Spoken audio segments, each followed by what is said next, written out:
একদিকে যখন দুর্গাপুরে গণধর্ষণ কাণ্ড নিয়ে বিজেপি লাগাতার সুর চড়াচ্ছে, তখনই এসআইআর নিয়ে রাজ্যের শাসক দল সুর চড়াচ্ছে। হুমকির সুর এবার তৃণমূল বিধায়ক অসীমা পাত্রর গলায়। এসআইআরে একজন ভোটারের নাম বাদ গেলেও প্রতিবাদ। ধনিয়াখালীতে বিজেপির কাউকে বাড়িতে থাকতে দেব না, তৃণমূলের বিজয় সম্মেলনীতে এই বক্তব্য রাখলেন অসীমা পাত্র।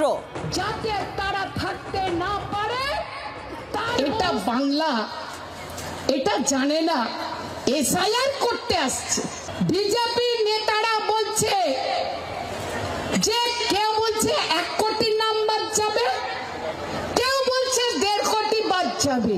আমি ধনেখালীর একজন জনপ্রতিনিধি হিসাবে বলতে চাই, ধনেখালীতে যদি একটা পরিচিত ভোটারের নাম বাদ যায়, ধনেখালীতে একটা বিজেপিকে বাড়িতে থাকতে দেওয়া যাবে না, থাকতে দেব না। অসীমা পাত্রের পাল্টা বিজেপি নেতা রাহুল সিনহা কি বলছেন, শুনুন। ভোটারের নাম বাদ যাওয়ার তো কথা নয়, কথা হচ্ছে ভুয়া ভোটারের নাম বাদ যাওয়া।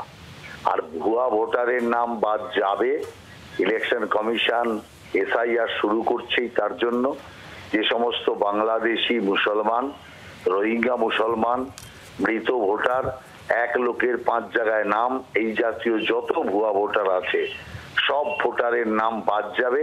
আর যারা বড় বড় কথা বলছে তারা চুপচাপ মাথা নিচু করে তাকিয়ে দেখবে, কিচ্ছু করার ক্ষমতা কারো থাকবে না। অতএব সেই কারণে আগে নিজের চরকায় তেল দিক, তারপরে বড় বড় ভাষণ মারবেন। বাংলার আওয়াজ, বাঙালির আবেগ, জি 24 ঘন্টা।